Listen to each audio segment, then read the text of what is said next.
Salut à tous et à toutes, bien-aimés frères et sœurs, vous qui nous écoutez de partout, nous vous saluons dans le précieux nom de Jésus. Aujourd'hui, nous allons aborder un sujet assez intéressant, un sujet intitulé « Les fins dernières ». Ainsi parle l'Éternel, « Je suis le premier et le dernier ».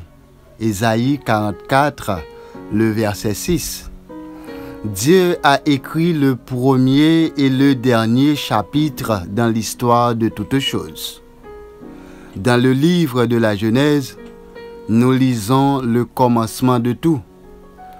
L'univers, multivers, la vie, l'homme, le péché, la mort et la société. Dans les Écritures prophétiques, dont le point culminant est l'Apocalypse, nous apprenons comment toutes choses rencontreront leur but et leur consommation. Beaucoup d'humains, comme Daniel, demandent quelle sera l'issue de ces choses. Daniel 12, le verset 8, Dieu seul peut répondre à cette question, c'est ce qu'il a fait dans les Écritures. Donc maintenant, bien-aimés frères et sœurs, nous allons scruter la Bible pour trouver des réponses à toutes ces questions. En fait, nous allons maintenant aborder un mot appelé la mort. Ce mot fait peur. Même les chrétiens ont peur de la mort. Maintenant, c'est quoi la mort exactement? La mort, c'est la séparation de l'âme et du corps et l'introduction de l'homme dans le monde invisible. Elle est présentée comme un sommeil d'après Jean 11, le verset 11 et Deutéronome 31, le verset 16, comme la destruction de notre demeure terrestre, de notre tente, d'après 2 Corinthiens 5, le verset 1, comme le départ de ce tabernacle qu'il faut quitter, d'après 2 Pierre 1, le verset 14. Dieu redemande l'âme, d'après Luc 12, verset 20. Qui prend le sentier de toute la terre, d'où on ne revient pas. Job 16, verset 22. Est réuni avec les siens, Genèse 49, verset 33, descend dans le lieu du silence, Psaume 115, verset 17, l'homme expire, Acte 5, verset 10, retourne dans la poussière, Genèse 3, verset 19, est coupé, Job 14, verset 2. Il s'en va, Philippiens 1, verset 23. Autant de mots utilisés, autant de phrases utilisées pour décrire la mort.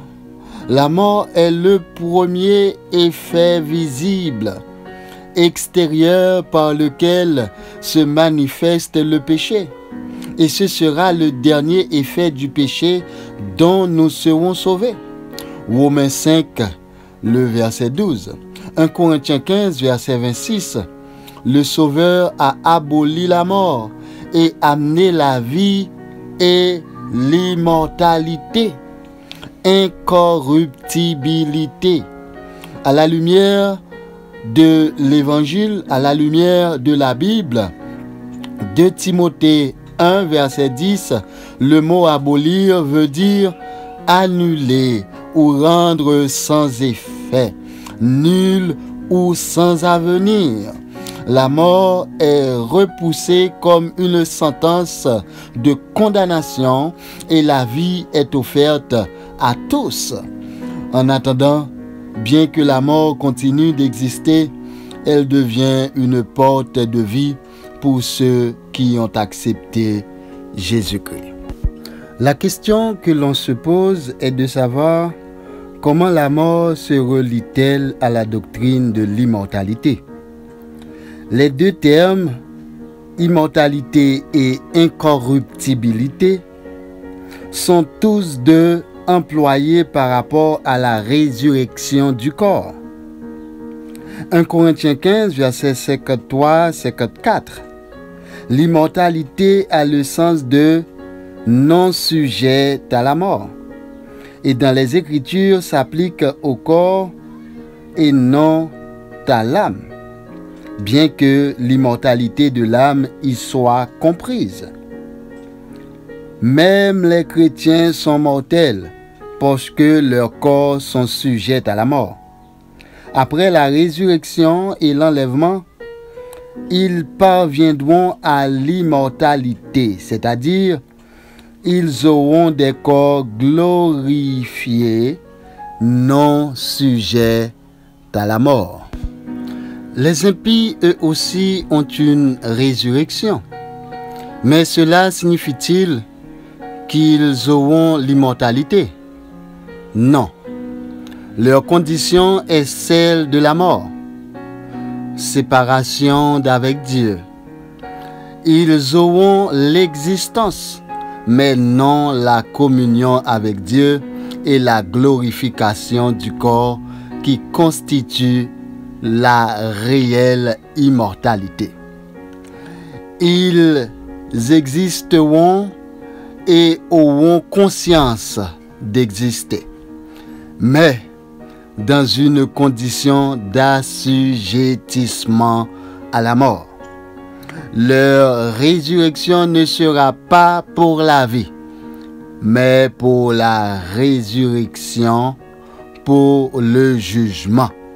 D'après Jean 5, le verset 29. Si l'immortalité d'après les Écritures s'applique au corps, pour quelle raison parlons-nous de l'immortalité de l'âme? Dans les deux testaments, la mort est la séparation du corps et de l'âme. Et le corps est détruit et retourne à la poussière. L'âme ou l'esprit continue d'exister consciemment dans le monde invisible des esprits, dans le monde invisible des esprits. Ainsi, l'homme est mortel, son corps étant sujet à la mort. Cependant, son âme est immortelle puisqu'elle survit à la mort du corps. Maintenant, quelle est la différence entre l'immortalité et la vie éternelle? L'immortalité est future. Romains 2, verset 7, 1 Corinthiens 15, verset 53-54, et se rapporte à la glorification de nos corps mortels, à la résurrection. La vie éternelle concerne principalement l'esprit de l'homme. Elle est une possession présente et n'est pas affectée par la mort du corps. La vie éternelle atteindra à sa perfection. La vie éternelle atteindra sa perfection à la venue de Christ, notre Seigneur et Sauveur, notre divin Maître, et sera vécue dans un corps glorifié et immortel.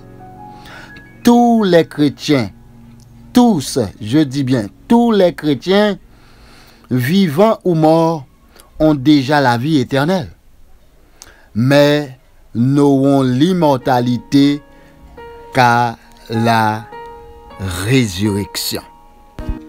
Bien-aimés frères et sœurs, nous nous arrêtons là.